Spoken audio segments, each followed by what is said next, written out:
to the ABC Podcast. Always be cool. The show where your hosts, DC and BK, showcase your local business and real estate pros going gangbusters in leadership, community involvement, and just being cool. Here are your hosts, serial entrepreneurs, mortgage experts at Summit Lending, and partners in crime, Darren Copeland and Bobby Kerr.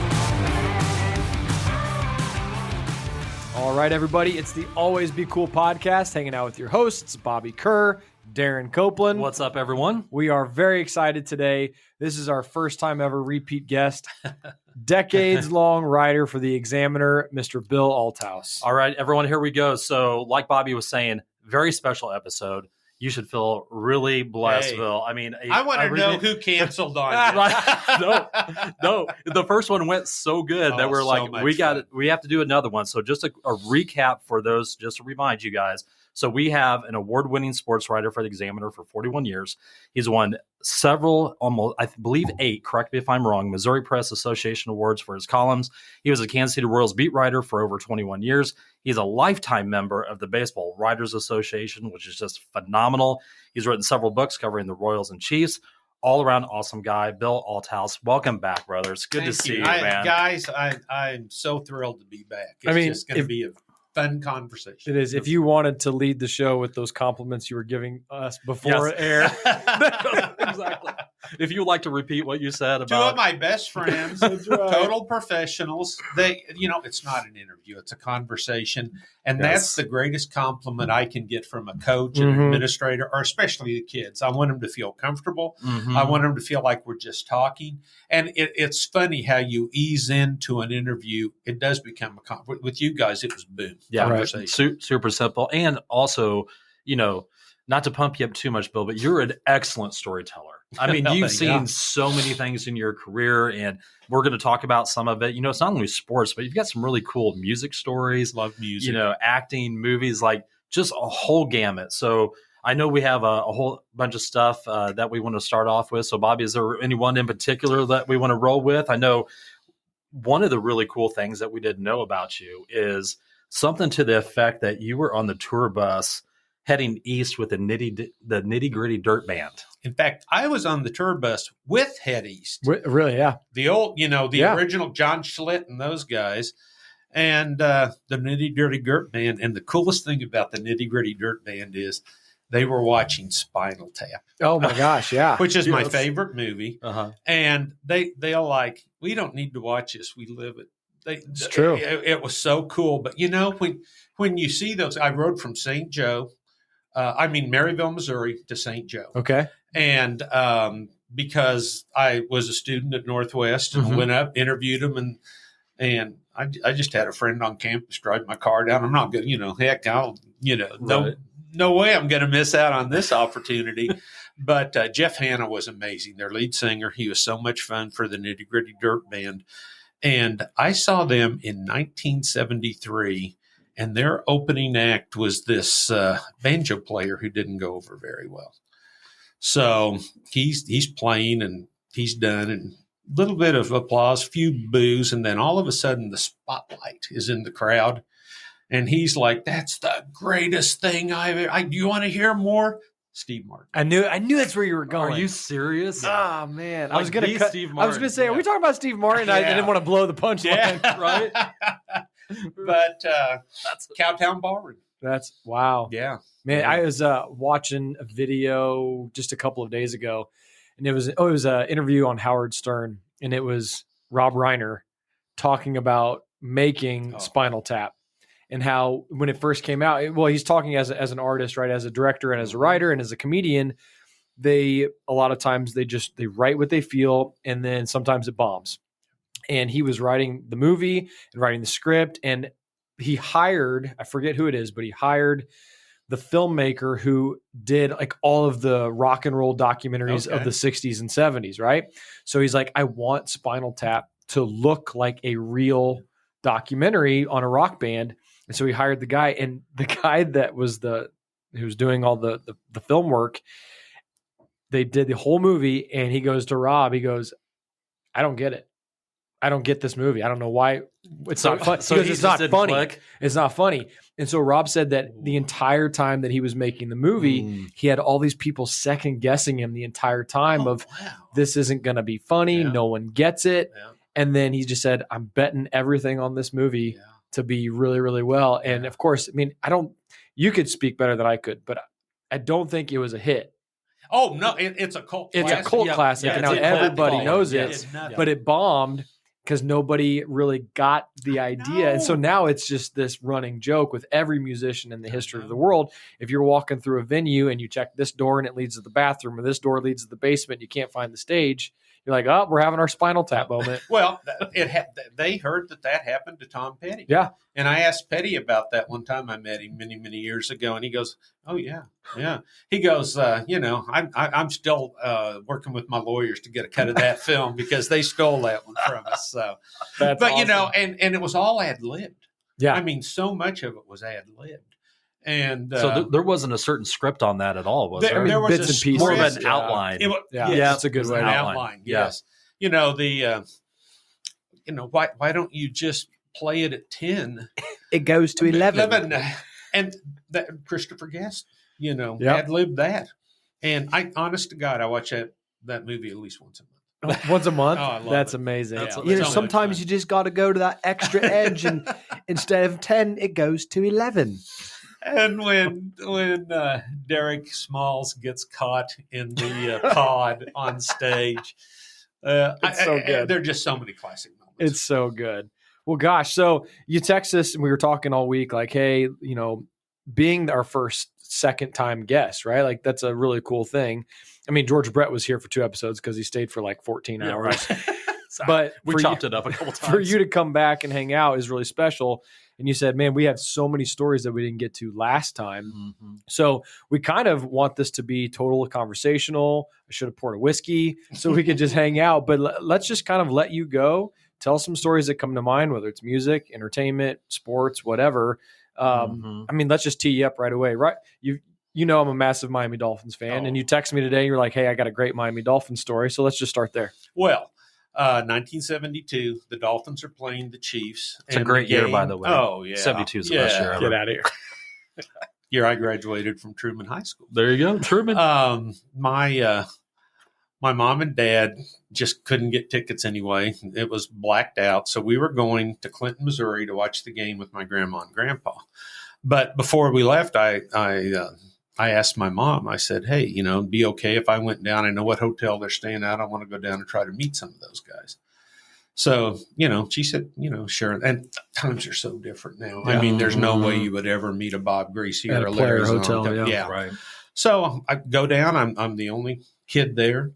I didn't have any pictures. I had a couple of sporting news covers, and I just took a white sheet of typing paper, and I had everybody sign that typing paper except Larry Zonka and Jim Kick. And they kind of walked by me like I wasn't even there. Mm-hmm. Well, Bob Kuchenberg, big offensive lineman for the team, saw that. And he goes, hey, you trying to get everybody on the team? I said, yeah. He goes, well, let me run up to my room for a second. I'll be right back. He came back down with a manila envelope with like this many pictures in there. Oh, He took me into their team meal, and he went up to Kick and Zonka and said, you better sign for my friend Bill. Wow. Are you serious? Yeah. He brought you a stack of pictures? Yeah. It was the public the team relations photo, pictures. Yeah. And, Dude. it's sad that kids will never be able to experience that because I was on cloud 9. I got to hang out with those guys a couple of months ago at the Miami Dolphins cruise. Oh, I saw your And, tweets. I was gonna, Very jealous. as we go through here, I'll find. Oh, here we go. I got a picture with. As you're looking there, Bobby, I have a very important question. Yeah. Bill, did you get to eat with them as they were signing your stuff too? I think I could have asked and could have. Lance Allworth once took me in to eat with the Chargers. No kidding. Yeah. Unbelievable. Yeah. It's and even crazier. What's his name? The big linebacker Cooper for the Oakland Raiders. invited me in, and I sat with him and ate. No kidding. Wow. That's Yeah, amazing. I mean, like I say, it's, autograph collecting now has become such a hobby and a huge business. Back when I was a kid, I was the only person there, and the guys would come up, sit and talk to me, and they'd leave a hotel, come back and say, "Hey, who do you need?" And it was so much fun. It was my passion. And gosh, I haven't asked for an autograph in years and years and years. And still run into some guys during interview sessions and things like that it's so much fun. But I need to get a kick out of the Dolphins because my gosh, Marv Fleming and Bob Greasy and Paul Warfield and Mercury Morris and eventually Kick and Zonka. Unbelievable. They were Just really much cool fun. to hang out with. Yep. Well, and the thing is, like you said, times have changed so much. Back then those guys weren't worried about you going out and throwing it on eBay or something like that and selling it. I mean, that was a very special time. It was. It was a great time to be a kid. It really was. I'd go to a Royals game, from 12 years old to 16 years old. My folks had two season tickets, $250, and they were right behind third base for 81 games for the full year. Yes. Yeah. And I would be the first kid in there. And, if I didn't get everybody on the team, I was so disappointed. Wow. So, I've got great memories. That's cool. That's amazing. And speaking of baseball, it's a perfect segue. You said you have a really good Dick Hauser story. Oh, Dick was so special. I did the last interview Dick ever did. His wife, Nancy, called me, and he was very close to the end. And she invited me over to the house, and he was having a golf tournament and wanted me to do the story about Dick for the golf tournament. And boy, it was tough. I mean, I'm battling tears but such a sweet, sweet man. In 1985, one of my best friends, Bill Sobey, who was the activities director at Park Hill High School, legendary Winnetonka athlete, three-sport athlete, was in the Dodgers organization, but wasn't a high pick, so he never saw the big leagues. But for 20-plus years, he was the Royals bullpen catcher. So only players flew to St. Louis for the 85 World Series. So Bill and I drove. We got a hotel room where the team was staying. And when Danny Jackson threw the game of his life and they finally got a win against the Cardinals, Bill and I are sitting down in the hotel where the team's staying, and we're kind of facing each other. And somebody comes up behind me and gets me in a headlock and says, "We finally got those bleepity bleeps." And it was Dick Hauser. Oh, no Really? way. And Dick sat with us for a few minutes. He got, nothing. No earth-shattering conversations, but he threw a $100 bill down on the table, and he said, "The rest of the night's on me, guys." No way. Yeah. What an amazing guy. Wow. Yeah. Tremendous guy. Just tremendous. And you talk about a guy that was a player's manager. He loved his players. And, the next year with him being diagnosed with cancer, and then he tried to come back, and that was just so tough to watch. Yeah. That had an effect that began the 30-year skid. Yeah. Somebody else all day. that was on the show, and I can't remember who now, but somebody was in this room telling a story about that year that Dick tried to come back. And they said something to the effect of what you just said. Like that kind of started the downhill of just the morale within the clubhouse. And that just things kind of snowballed. Yeah. Well, it's much like the death of Giordano Ventura. That team never got over that. No. And all the success they'd had in 14 and 15. And then when Giordano was killed in the car wreck, they just couldn't recover. Oh, and Dan Connors is the linebacker from the Oakland Raiders that took me in to eat with them. So that's pretty good. Well, and the interesting thing, a lot of people might not know this about Dick Hauser, but, back in the late 70s, early 80s, the Royals had such a rivalry with the New York Yankees. Oh, yeah. Well, Dick was a Yankee, right? He was a coach, and then in 1980 became a manager. Right. Yeah. And 1980 was when the Royals finally beat the damn Yankees, and it cost Dick his job. Yeah. And then a couple of years later, Billy Martin was before that. Yes. Yeah, late 70s. Yeah. Yeah. Oh, Yeah. oh my gosh. Every time the Yankees came to town, there was something. You know, Billy got fired once when they were in Kansas City. And it was in Kansas City that he and Reggie had that huge argument that everybody that's played right. continue. It was just like on a thread where it just was shown over and over and over again.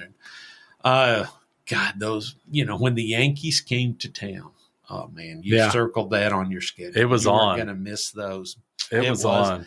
And, you know, I did a piece with George Brett, an interview with George Brett for a World Series program. And it was all themed on the Yankees. And he says, to this day, I hate them. Yeah. I just, you know, Well, he was really good buddies with Greg Nettles, right? Yeah. There's a classic poster of that fight. And they both have on Puma cleats. And at the bottom of it says, at least they can agree on their shoes. That's funny. pretty cool. Yeah. That's Yeah. really cool. That's awesome. Yeah. We talk about, well, let's just talk about the Royals. We're there for a second. Let's talk current events. Sure. About our beloved boys in blue. But it's tough. It is so tough. And what a horrible timing to try to get the voters of Jackson County to vote for a new downtown stadium. Yeah. And I went to a couple of John Sherman's public forums. You weren't allowed to ask questions, but you could write questions down on a card, give them to the staff, and they'd give them to Mr. Sherman. And none of mine were selected. Shocker, because yours weren't puff pieces. I was so surprised.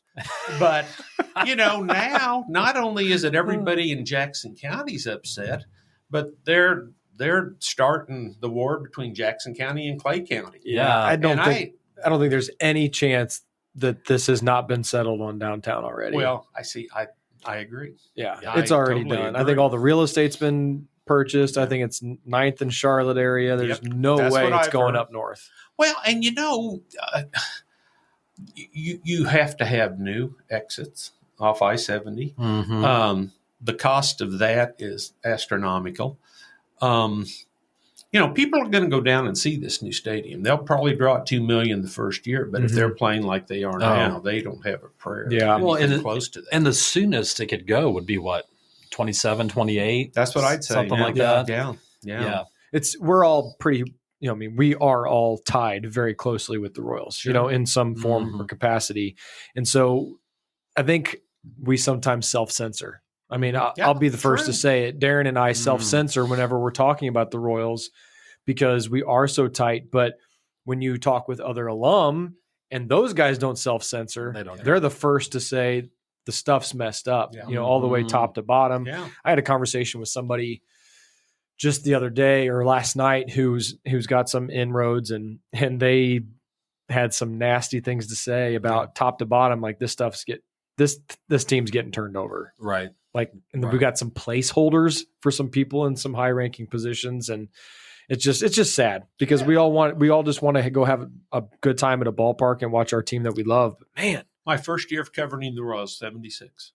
From Boy, 76 wow, those are the to years. 85, man. You timed it just perfect. I know it. Oh my I know. gosh. I mean, talk about like the most epic decade of Royals baseball. Exactly. You were front row. Absolutely. And it's funny. I haven't talked to George in a long time.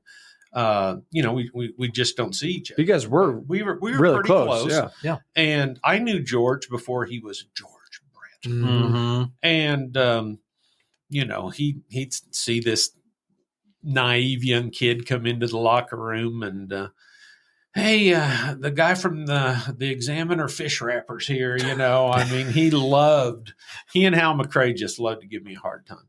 And I became really close to each one of them. And I mean, to watch George for over 11 years, every time he came up, it was like Christmas. Mm-hmm. I mean, it was amazing to watch Bo during his heyday because his strikeouts were epic, his hits were epic, his defensive plays were epic. But, I saw George Brett more than any other player. But, if aliens are coming to the United States and I need one guy to get a base hit to save the world, it's George Brett. Yeah.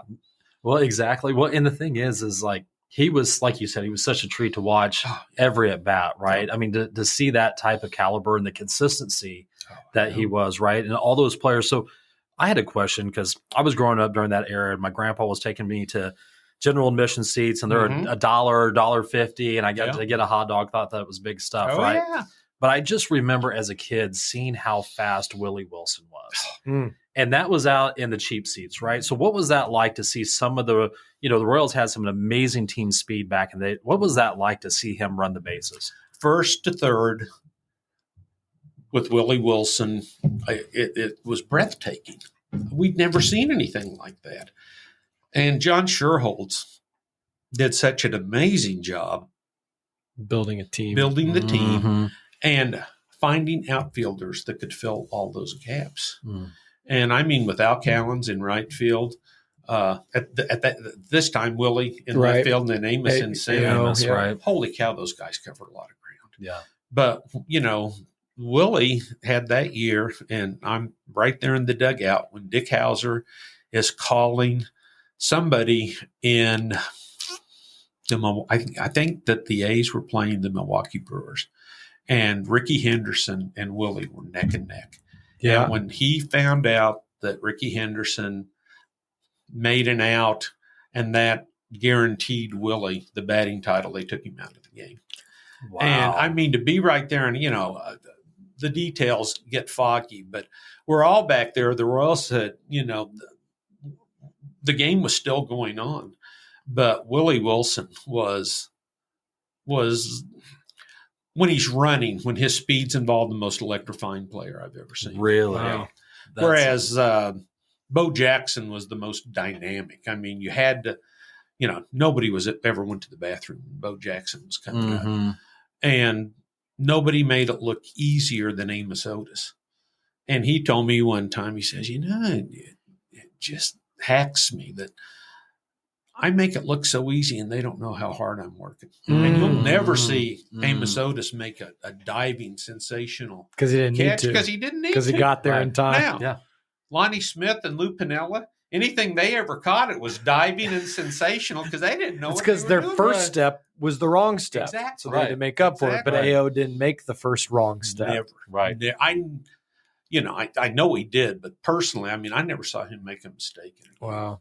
He's such a sweetheart of a guy. He's so funny. He's so quiet, but he's so funny. I know. He's one of the fan favorites at Royals Fantasy Camp. Yeah. I bet. His Nolan Ryan stories are just to die for. And unless he's on Leo's team, if he's not on Dennis Leonard's team, he's not coming to Fantasy Camp. Yeah. Like those guys are so tight. Are super tight. All right. So last time you shared some great stories about the great Geraldo Rivera. Yes. And you told us some stories about how you were living in his apartment with him as a fresh out of college kid and the same complex as John Lennon. John Lennon lived the block up. Oh, block up. Woody Allen and Paul Simon lived in I never saw him, but they lived there. Just that scene in New York, like when you told those stories, like I think the listeners could really paint the picture in their head. Right. So let's kick off there and tell some more stories. And you're just a kid at the time, right? Yeah. I was 18 years old. I had never been on a plane. Wow, that's right. And my plane, I lost Geraldo's phone number. So the first night, I took $300 to New York for the summer. And the first night I paid like $112 for a hotel room. Like half your net worth gone in the night. I mean, I'm like, I'm not going to eat this summer, I guess. But it was amazing. He came to Northwest Missouri State University, showed the Abraham Zapruder film of the assassination of John Kennedy. Yep. I was his guest. We spent the whole day together. He, it bothers me, and I know it really bothers him that all he's going to be remembered for is Al Capone's vote. The fact that it was empty, there was nothing in there. The vaults. Yeah. Yes. And when I was out there, he had just won the Peabody Award for an investigation he did into a home for mentally disadvantaged people. But there were capable people in there too. And he broke a window and took a camera crew in there. And the photos and video, I couldn't watch it. I mean, it was just horrible. Wow. But he invited me out, and it was, it was the greatest summer of my life. I saw every play on Broadway, thanks to Geraldo. my favorite play was Same Time Next Year with Ellen Burstyn Mm-hmm. and Charles Grodin. And I got to meet each one of them. Charles Grodin. I hadn't heard that name in a while. Oh, he's amazing. when he was on the Louis C.K. show before Louis got involved in some nefarious stuff, he was he was like 90 when he was doing that. And this was the kind of the leading man, Charles Grodin, and it was just so much fun. I mean, they could tell I'm just. You're in awe. Exactly. And they were so nice to me. And so, just, if you ever need tickets again, just let us know. We'd love to, have you come back and see us. And, but that summer was so incredible because there weren't curve cuts in New York back then to where a person in a wheelchair could go over the curb and not come. And I worked with a young lady, and I'd give anything if I could remember her name. She was confined to a wheelchair, and Geraldo was the big push behind this. But that summer, they put curve cuts in New York City. Really? Wow. And they also put doors next to revolving doors. You couldn't with a wheelchair. You can't get in. Couldn't get into the Empire State Building. No, okay. So that's when they started putting doors next to the absolutely circle. In New York City. And he did so many great things. And I went to Muhammad Ali's training camp, which was phenomenal. I mean, Ali was Ali then. And I don't remember if I told this last time, but Geraldo was married to Kurt Vonnegut's daughter. Yeah, and Kurt was your favorite. And author. I had dinner with Kurt Vonnegut at the apartment. That was like the ultimate. That was that one was just blew me away. But there's no way I could have ever stayed out there and worked. Man, you talk about the fast pace, the fast lane. ABC was really close to a blind institution where people came in, and these blind people are walking 10 times faster than I am. I'm like, I'm not made for this. Wow. Just different pace. Yes. Great place to live, great place to visit, but Sure. I wouldn't want to live there. Yeah. And I've been back several times. And one time I happened to run into Geraldo. He was out jogging. No, what? And it was 1984 when the Chiefs made the playoffs. And I thought, you know what? I'm just going to go see what the apartment looks like, what I remember about it. And I'm walking, and here comes this guy, and I said, Geraldo? He goes, Bill? What the hell? Wow. Did he instantly recognize you? He did. Did he really? Did. Yeah, and that was pretty cool. So That's amazing. that was the summer of a lifetime. That's all. Do you still have a relationship with him at all? I haven't talked to him in a long, long time. I reached out to him. We follow each other on Twitter. And I reached out to him, but I haven't heard anything. Well, boy, we have a surprise for you, Darren, when you get the door. Yeah, hold Mr. Geraldo Rivera, everybody. Nice. So did you ever ask him, that whole thing? I remember being a kid and that whole Al Capone and his vaults being a huge thing. Oh, yeah. Did you ever ask him, hey, bro, didn't you want to crack those open a little bit before you went on live? Well, do you remember Bob Burdella, who worked down at what do I know? the hamburger place, the historic place in downtown Kansas City. Town Topic? Yes. No, not Town Topic. It was he had a store in there and sold skulls and different things. It was. Wasn't he a serial killer? Yes. Yes. And that's why I know that name. Yeah. Yes. And Geraldo came and did a piece on 2020 about Bob Burdella. And he called me and he goes, hey, let's try to get together. And, I was out there light years before the Capone deal. But I asked him, and he said, on my gravestone, it's going to say the vault was empty. Oh, man. Yeah. Wow. Oh, Yeah. man. That's a tough one. That's tough because he did some great things. And, Yeah. I he revolutionized the mustache on national TV. God, him and Tom Selleck carried rocked that flag for a long and time. he's still got it. Right. He's 80, but he's still got the stash. So Oh, my gosh. Geraldo was always very aware of how he looked. Mhm. And, he was the rebel in the news. That was part of his Right. shtick. That was What's so cool to hear is an awesome guy like yourself have firsthand knowledge. Yeah. You're like, man, this guy was a good dude. Well, he invites this 18-year-old kid to come out. he said, I can't pay you, but I'll find you a place to live. Yeah, in a penthouse in downtown Manhattan. And then if there were nights that, something was going on, then he had an apartment down on Avenue C, which was the Puerto Rican Bureau.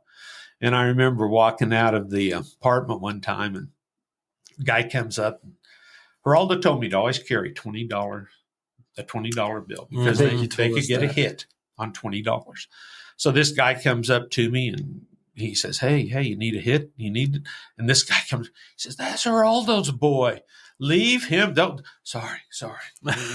We apologize, and off they went. So he had kind of put. You were like a made guy. Yeah. Like mafia style, but you were one of Geraldo's boys. You had the blessing. Wow. Did you? That time frame in New York City was so iconic for pop culture, for music. Yes. Do you remember any like entertainment music stories from just all those iconic artists that were, because they were living in that same area too? Mm-hmm. Well, one night I got a call from Geraldo's brother Craig, and he goes, "Hey, we're invited to a party at a Rolling Stone writer's house. You want to go?" And I said, "I guess." Yes.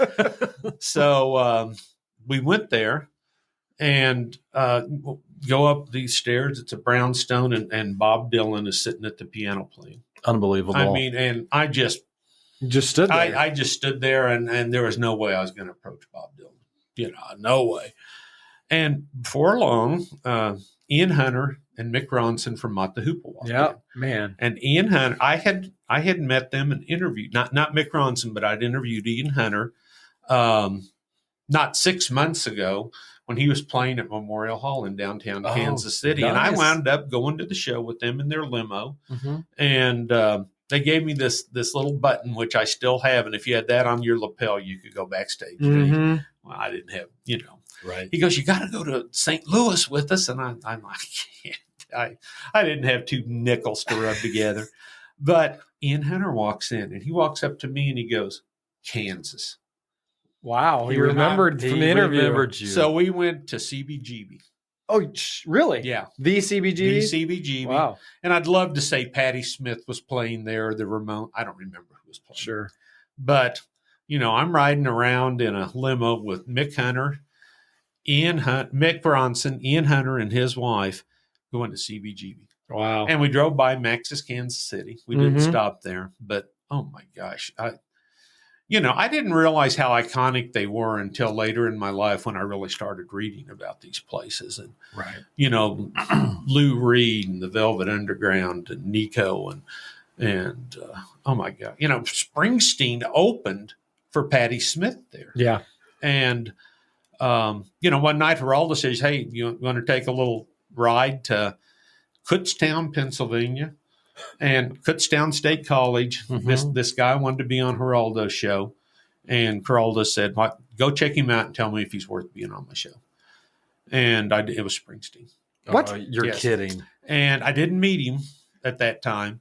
But you can Google Bruce Springsteen in Kutztown, Pennsylvania, and the set list is online. Wow. And I remember him this guy, wringing wet, just working his ass imagine? off. Yeah. I mean, you see, I never miss him. And, at 67 years old, he's putting more into it than any. He's still doing 3-hour shows. I know. Every night's 3 hours. He's Absolutely. 67 now. Yeah. I think he's older than that. No, this was when I saw him last time I saw him. Oh, I was just saying. No, he's like 77. He's old. I think 74, 75, something like that. But he's down on the floor on his back playing his guitar, and he grabs the mic. He goes, I don't know any more songs. I want to leave. You don't want to. I don't know any more songs. And it was cool because right after that, he came to Kansas City and played at Memorial Hall. And I got to meet him. And one of the biggest disappointments of going to New York was Geraldo had tickets to see him at that classic Bottom Line concert when Newsweek or Time wrote, I have seen the future of rock and roll. And it's Bruce Springsteen and the E Street Band. So Geraldo said, why don't you just go down and get him? So I went down. They wouldn't give him to me because I wasn't there. Really? But I got a poster from that night, and I got it signed when Geraldo was in, or when Springsteen was in Kansas City. Cool. And he's a very genuine guy. Mhm. I've been lucky enough to meet him a few times. Wow. But that time in New York was pretty special. So, Bill, do you ever look back, man? Because you came out of high school pretty hot, man. Like you. Some people would have peaked. Yes, Like, that was the peak. That's but not you. that basically was. I mean, do you ever look back and go, "Did that really happen? Did I really do all that stuff in that short period of time?" Yeah, definitely.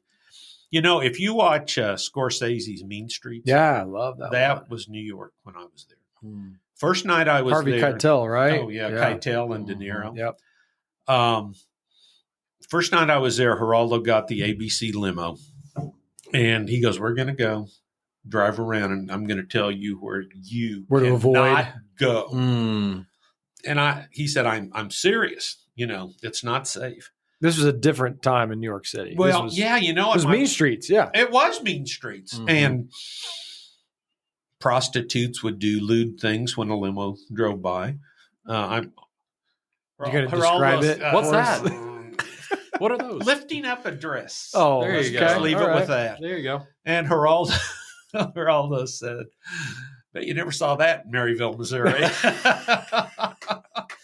No, I haven't.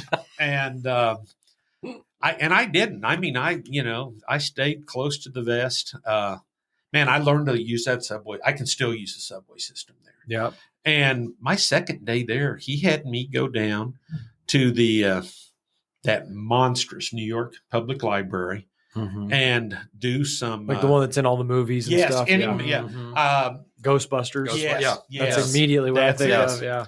And to start doing research on the curve cut story and just looking in and seeing, what other places that had done it, how they had done it. And Mm. I told him, I said, I'll do anything, but it's my second day, man. He goes, "You got to learn." Mhm. And I go down in this subway, 140 degrees down there. There's some homeless guy down on his hands and knees retching. Mm. And wow, it was crazy. Just different than Maryville. It was, that's for yeah. sure.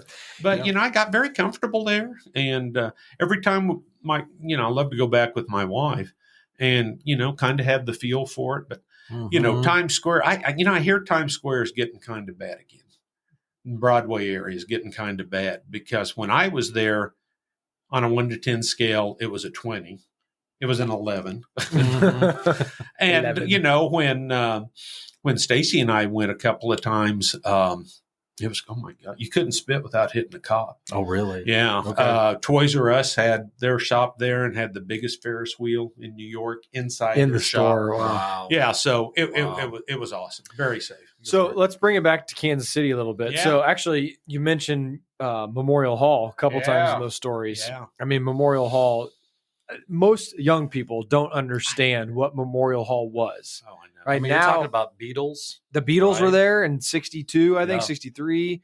I mean, you're talking 2,000 people in a place Oh, 2000. with yeah. the world's biggest bands that Yeah. came through. That was the staple, Mhm. obviously before Kemper or Sure. Sandstone Oh, or that was- Sprint. that's That was what the we- place. Well, Municipal Auditorium had a few shows there. In fact, Right. Municipal Auditorium has been the home of more NCAA Final That's Fours than any of. But Yep. when they had Kemper in '88 for the 50th anniversary, that was it. I Oh, mean, yeah. everything has gone to the stadiums, Big and arenas, things like Oh, that. yeah. In fact, we went to a recent high school graduation. Blue Springs South had their graduation down at Municipal. Mhm. Every year they do it there. Yeah. And What? Mine was there. And, yeah. Really? 22 years And ago. I remember as a kid, because my dad, here's a shout out to my dad. My dad used to sell season tickets for the Kansas City Kings. And I forget what year, it was the early 80s, but do you remember we had a huge snowstorm and the roof of Kemper fell in? So, yeah. Wow. So 2 it days. collapsed. 2 days Yeah. before a Rod Stewart concert that I had floor tickets for. Mm-hmm.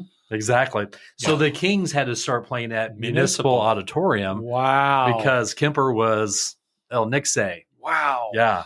How about that? Do you remember what happened there with Daryl Dawkins?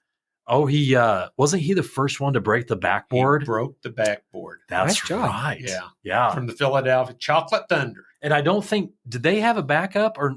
They finally found one, but I mean, Yeah. the game was delayed forever. No. Oh, yeah. He went up and And, hung on that and just yeah. shattered the whole. And I was down back- on the floor at the press table, and I thought it had been shot, or so. I never knew you could do something like. And Bill Robenzine was up gardening, Kansas City Kings player, and I mean, he came off and walked by me, and he was just covered in shards of glass Oh, shoot. from the ring, Yeah. from the arena. So, oh yeah, Oh yeah. Yeah. You know what? Let's not like overstep that, because we don't get very many opportunities to talk about the Kansas City Kings. And Oh. for you younger folks that are listening, that means Kansas City was a actually had an basketball NBA team and at an one NHL time. team too. Yeah, the Yeah. Scouts. Yeah, absolutely. When the Kings left in '84, I was heartbroken. Yeah. I mean that. When the A's left in '68, I knew that they were going to get another team. Mhm. But the year they left was Michael Jordan's rookie year. That's right, 84. That's yeah. when everything was starting to cook.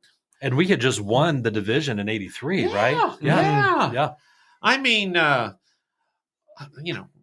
Ron Boone, Brian Taylor, Burleson, Sam Lacey. Yeah. I mean, the first round of the playoffs, they beat the Houston Rockets with Hakeem Olajuwon and Yeah. Clyde Drexler. Yeah. Ralph Sampson. Yeah, Yeah. yeah. It's a big deal. That killed me, man, when they left. That was so tough because, Jordan wasn't Jordan yet, but he had just made the shot to give Dean Smith his first championship. And Mhm. That's right. you just wanted to see him play. Do you think I'm asking this because I really do think that there is a potential for it. The Royals keep crap in the bed. Maybe taxpayers don't vote. Do you think Yeah. there's a chance that conversation starts to happen?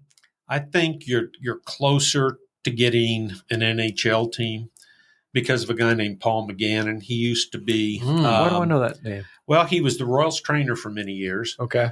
He is now the Rockhurst High School trainer. And Paul Wait. was the Oh, it's Paul. It's our Paul. It's our from Paul, Royals yes. Fantasy Camp. Yes. That's why I know Yes. Paul. Oh, We know okay. Paul really Okay. well. Yes. He's- Paul's like Great rubbed guy. on us several times. And, Okay. Yeah. Well, then you got rubbed on by He's the rubbed on bed. my groin several times.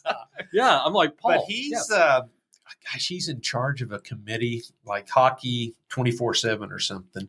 And see, he and many other people were told that the Pittsburgh Penguins That's were right. coming here. Well, that was when they were building the Sprint Center. Yes. That was the whole thing. The then- Penguins were coming to And then Kansas they City. parlayed it to get And their own new to thing. get their own new Mhm. stadium. And oh boy, We should get Paul on the show. You'll We- never we- see We Paul. talked about it before. he would be amazing. Yeah. Paul would be the, amazing. The different things that he could talk about from all levels, and then just being a part of those glory years with Rockhurst. Oh, yeah. Yeah, write that down there, Bob, so we I don't will. forget. Yeah. Paul would be amazing to have on. And I have his contact information. Cool. I'll That's give it perfect. to I don't him. have any paper. Will you write that for me? Yep. I was going to ask a question. Okay, so where were we going? We were going with, I think you were kind of alluding to if there ever was a chance that we might lose the Royals. And I think one of the positive things that has happened recently is thank goodness that the Oakland A's are going to Las Vegas, Yes. because Vegas was going to get a Satiates, team yeah. no matter what. Yep. So that's one of the big targets that's off the board. But I worry about Nashville. yeah, I just hope they. John Sherman at every venue I've ever seen him talk swears. Said Swears. every owner Mhm. ever. Yeah. Exactly. That he will never move them. And wow, I hope. I mean, I hope that's the case. Obviously. yeah, definitely. The owners of the Kings told me several times that they weren't going to leave. Yeah. I don't remember the ownership group. I remember exactly what the guy looks like. He kind of looked like Jabba the Hutt. Great, big, imposing Right. guy. That's amazing. Man, they just left at the wrong time, and Yeah. that was really sad. It was so cool as a kid because, we got to go with Dad having season tickets because he sold them. But Sure. I mean, we saw, Dr. J come through the Oh, 76ers. We gosh. saw Magic and Kareem with the Lakers, Larry Bird. Larry Bird and the Celtics. I mean, it Bro. was just amazing. And then one time my dad told me I couldn't go anymore because what I would do after the games is, those old school plastic cups that Yeah. people would drink beer. You'd collect. I would collect them, and then here's this 10-year-old smelling like beer, and he's like, "You're going to get me in trouble. Stop collecting all those cups." Oh, hey, every cup when you guys come over, every cup He's in my got 'em too. house is a cup from a restaurant, a brewery, or something Yeah. like that. Yeah. My wife's like, "You're not taking any more home. This is ridiculous." So That's Well, amazing. I remember first time I went. One of the first times it was at DC's house, and he was showing the awesome Royals cups that he had from like the 70s and 80s. oh yeah, I've got them. And I drank.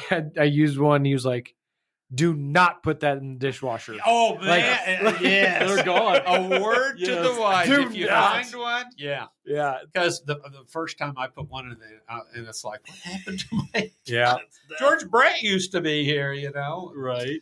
Yeah. Well, yeah. I hope our team always stays, and I hope Oh, I do too. they turn things around. But that's just something that's, I think, in the head of a lot of fans right now. We don't want it, but it's kind of like the template that we're watching Yeah. is what happens in every city Yep. that ends up losing a franchise. I just know. watched that it was a Football Life on the 95 Browns. Oh man, yeah, and they Art promised they were Modell, Public Enemy, number Overnight, yeah. one. In the Now the Ra- darkness of night. I Yeah. mean, literally And overnight. he said he wasn't going to leave. right. Exactly. That's what I'm saying. Right? Said Yeah. every owner ever, Ever. Yes. Yes. who did it. We've been in those rooms with John Sherman. Yeah. He said those same things to Yeah. me. Yeah. It's just anxiety. Yes. Oh, I know. It is. It makes me nervous when people always say the right things. Yeah. Right? Yeah. Yeah. Yes. Like what you That want to is hear. So true. Yes. What's been your worst experience being in your position? And I know it's easy to say, "Oh, nothing's been bad." Oh, It's- no. But what was your worst moment? Either something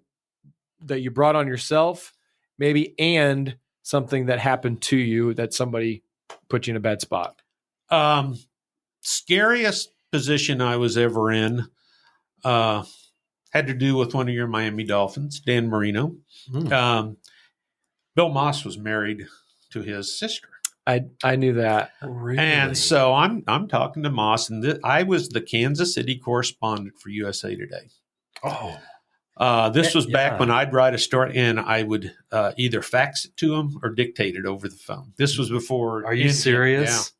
So I'm talking to Moss, and he goes, he said, Dan Marino should love me. I made a millionaire out of his sister in a conference because they got a divorce, and she got a. Mm-hmm. Well, Oh no, this is I'm good. taking notes, but Billy Bob doesn't think that's going to go in USA Today. And they even highlighted Billy Bob meaning Bill Moss. Bill Moss. Oh, So no. I'm in the locker room every day. I go in, and Nick Lowry's locker was right by the door. And, Nick and Lowry. he said, "Hey, have you seen Billy Bob?" I said, "No." He goes, "You might want to avoid him." So evidently he'd been ranting and raving about it. Oh no. But we were really good friends, and he told me, he said, "I just can't believe. I mean, it would be one thing if it was in the Examiner, but the USA. USA Today." He says, Yes. "Do you know how many phone calls I've gotten?" today?" Did And- Dan call him? Yes. Oh my gosh.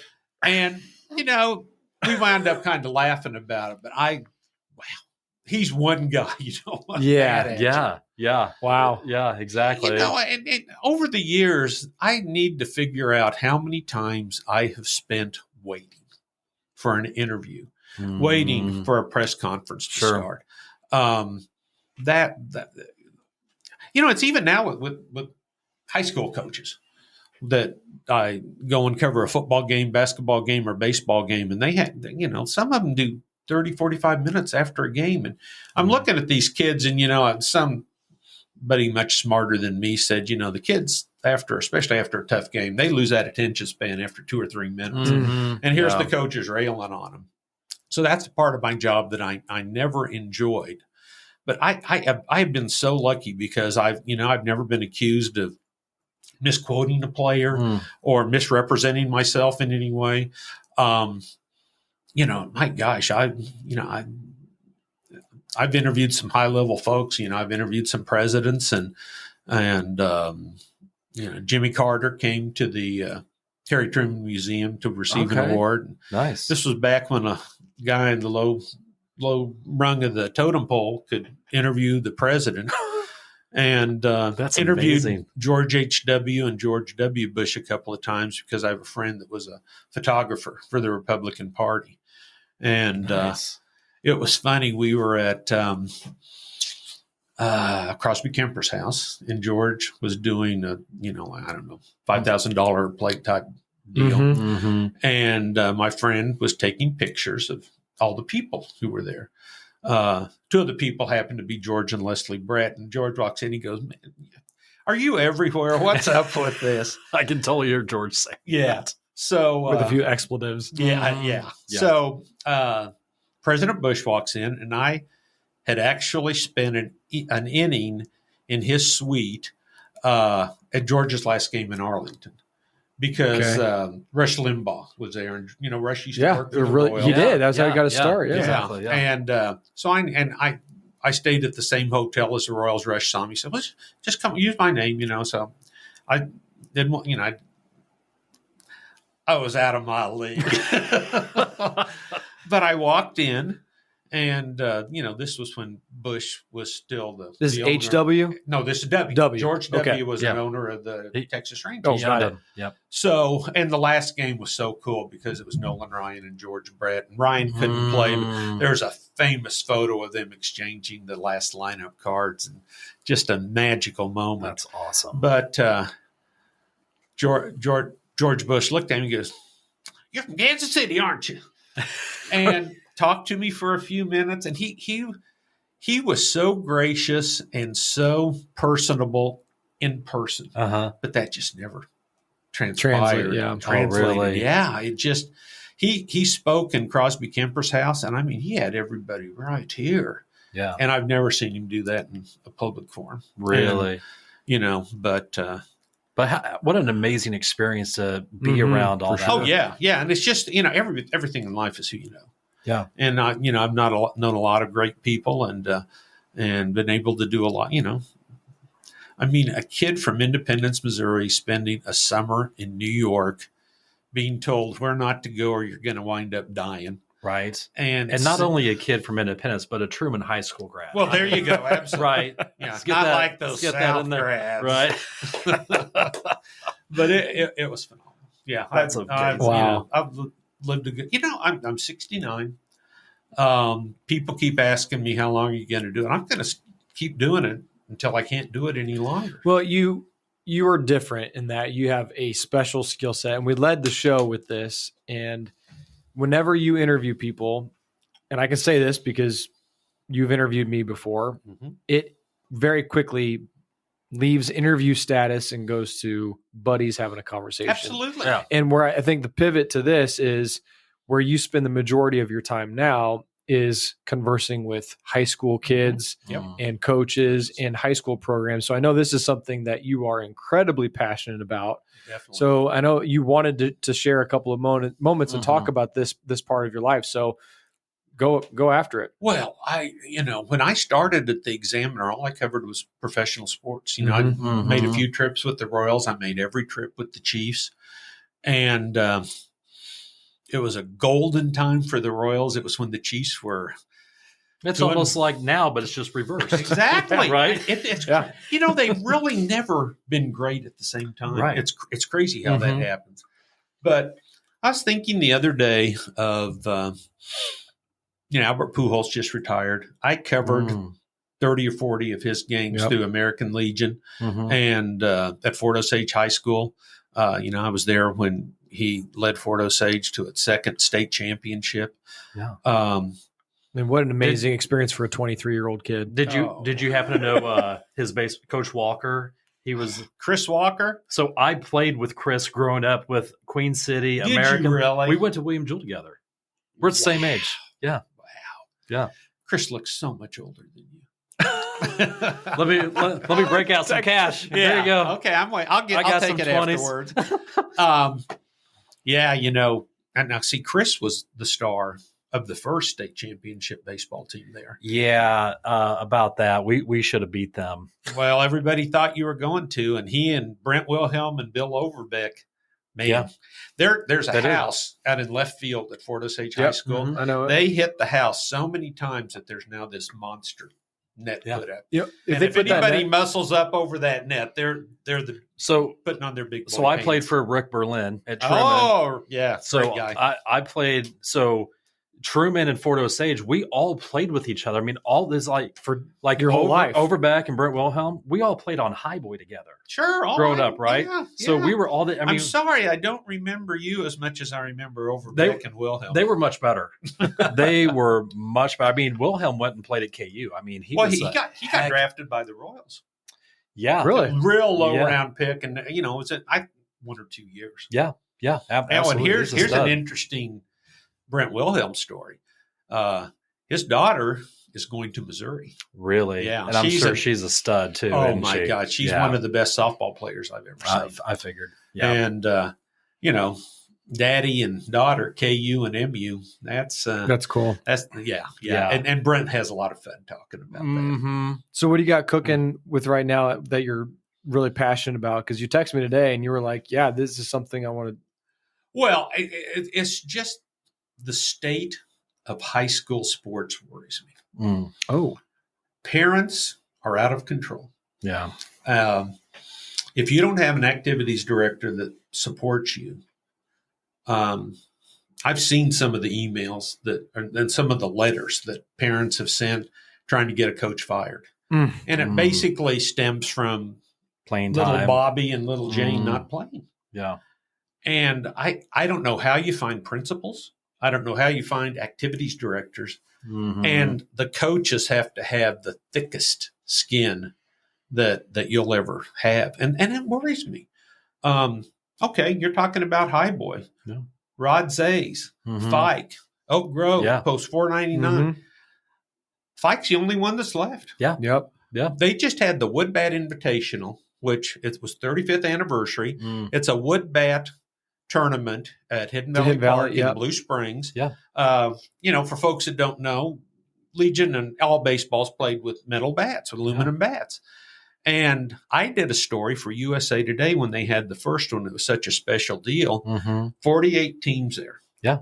12 teams at this last one. That's it. 12. Going the wrong That was like direction. the highlight of our summer back in the Yeah. day. Oh, listen, man. Yeah. It was huge. I was on. I mean, Fike was my team right through all those years, so I remember those years well. Yep.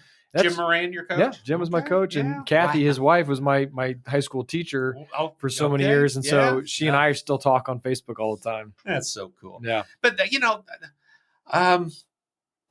I don't know what's going to happen to high school basketball because AAU basketball is so huge. It's taken over. And the kids come in and all they want to do is impress people in the summer.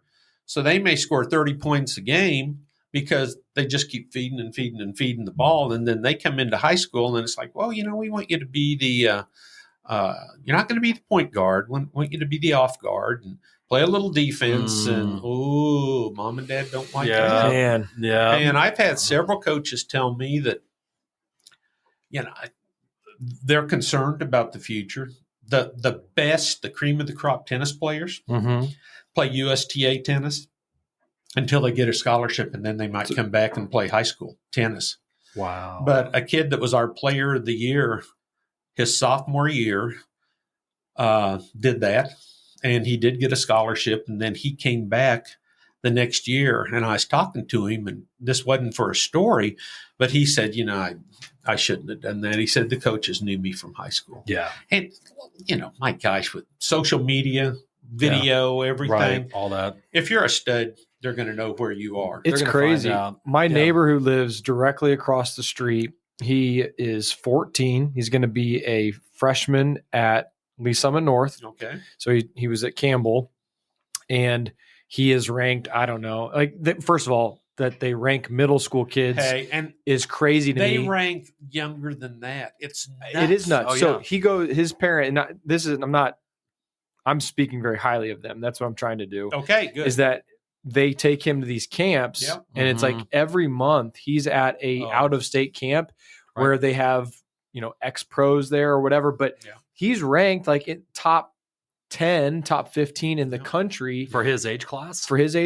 And so he's going in now. Lee Summit North is stacked, Always. with some football guys, but he's coming in as a freshman, but he's already getting collegiate conversations. He's already they've got pro scouts at these middle school camps. Are you serious? Keeping an eye on what's going on? Yeah. So this is just the local Yep. Kansas City Lee Summit football conversation. So imagine what's happening in Texas Yeah. or could you Florida or imagine? California. Yeah. I mean, I'm sure they're watching those kids in elementary school probably. Seriously. Well, Well, it's you like the Dominican. Those Yeah. 12-year-olds are Yes. getting contracts. Yes. Yeah. Right. Well, and along those lines, I have had more kids tell me that they picked a school because they were the first ones to follow me. Mm-hmm. I think I talked about Grace Slaughter on the last program. She's a young lady from Green Valley. People were watching her when she was in the 7th grade. No kidding. And her dream was to go to the University of Missouri. She committed to the University of Missouri as a freshman. And, you can't sign until you can make a verbal commitment, but you can't sign until you're a senior. Mhm. And, Wow. some big time coaches called her and said, look, if you ever change your mind, we've got a place for you. Well, she's the leading scorer in the history of Eastern Jackson County, 2,570 points. That's unbelievable. And she missed half a year to COVID. And then with 10 games to go, her junior year tore her ACL. Oh my gosh. She'd have been the first kid to go over 3,000 points. Unbelievable. Wow. I wonder how many Jackie Styles had. See, I can't even imagine. Yeah, we yeah. had Jackie on the show. Oh, you did? Yeah, she was Okay. amazing. She was Got a statue right outside of Yeah. the gym, man. her Because story is really she cool. taught herself to shoot with the other Yeah, hand. did you know this story? So when she was a sophomore, she broke her shooting hand. Oh, no. And so Mhm. she didn't want to miss playing time. So in learned- 6 weeks, she taught herself how to shoot left-handed. Yes. So she was shooting 2,000 shots a day. It was either 1,000 or 2,000 Yeah. shots per day. Yeah. in her driveway, just repeatedly. So she taught herself. That doesn't surprise me. And Grace, throughout her, both from 8th grade to senior year, her mom worked in the middle school, and every coach wanted her to succeed so she could get a key to a gym somewhere. Wow. Eventually, they had a friend who had a gym kind of in a barn, 1,500 shots a day. No kidding. Yeah, There and you most go. of them were 3-pointers. Wow. Because, she's 6'3", but she's going to be a point guard. She could have been and oftentimes was Green Valley's point guard. But, I've talked to her 3 times since she's been at Missouri. She loves it. It's everything she'd hoped. The team she was on the past 3 years at Green Valley was like a family. And she said, I really feel like I'm at a family in Missouri too. Right. So it's been great. But if anybody would have told me that Rod's A's high boy and Right. post 21 would Be no gone. longer be around, It's I'd crazy. say, Yeah. what are you smoking? What are Exactly. you drinking? There's no way. And those guys, the managers of those teams told me it was coming, and I'm like, no way. So they saw it coming down the pipeline. With all the kids doing the travel team. Yeah. Yeah. Oh, yeah. This could be like legit a whole other episode. Like my nephews or Craig's kids. These kids are playing now. We played a lot of baseball when we were young, right? Right. What we thought was a lot. Like we were playing at 10, 12. We were playing 50 games a year. These kids now, they're getting them and taking them out. And I'm not saying that this is right or wrong or indifferent. It's not my decision to make. Right. But you're 7, you're 8 years old. You can't play football. You can't play basketball. You're just going to play baseball or one of the sports. The whole time. That's Yeah. I hate that. That's crazy. it's something. The age of the multi-sport athlete is dying. Yeah. That's why it's so special when I interviewed a young lady this morning, Finley LaForge, #1 singles player at Green Valley, off guard on the basketball team, and a stud in track and field. Nice. And, you ask those kids, why do you do it? And they say, what else would we be doing? Right. Well, she also 4.0 grade Of point course, average. sure. Of course. Grace's grade point average, 4.4, weighted. Super special. Yeah. Yeah. And those kids are just special. And what I love to do is give as much attention as I can to a cross country runner, Mm-hmm. or wrestling doesn't get Because nearly it's not someone- sexy. someone yeah. who exactly Yeah. Friday night under the lights. Are you Right. kidding? Ooh, Yeah. yeah. Let's do Yeah. a story. Pay attention to the kids who don't have the arena, Mhm. the stands around them to make them feel special because they're working just as hard as everyone else. Absolutely. Yeah. Yeah. Absolutely. For sure, man. Yeah. So here's the thing. we should just schedule a third episode because I'm we've ready, got man. we're already past an hour. It's gone by so fast.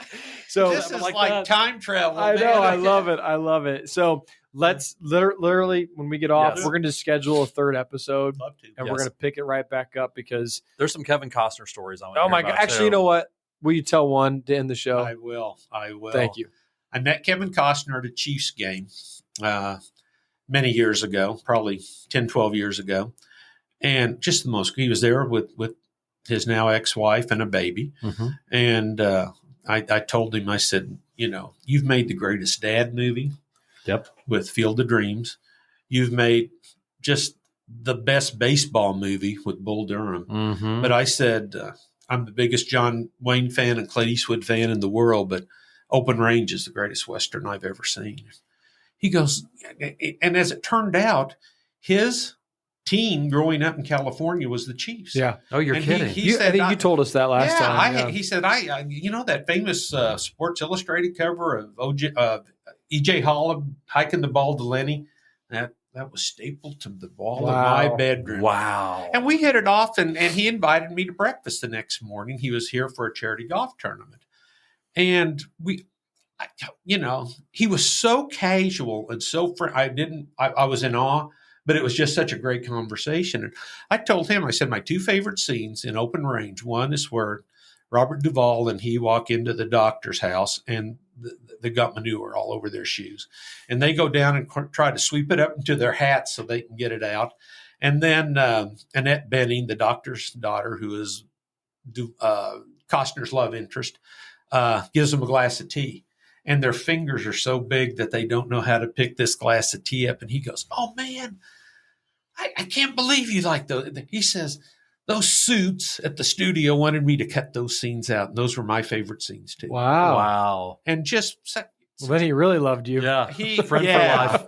And then he came back with Modern West and played at Knuckleheads and got a backstage pass and got to meet him. And he remembered our conversation. And my wife and I were really struggling at the time with some health issues with my youngest son. And he dedicated a song during the concert to my wife, and it's called The Sun, S-O-N, Also Rises.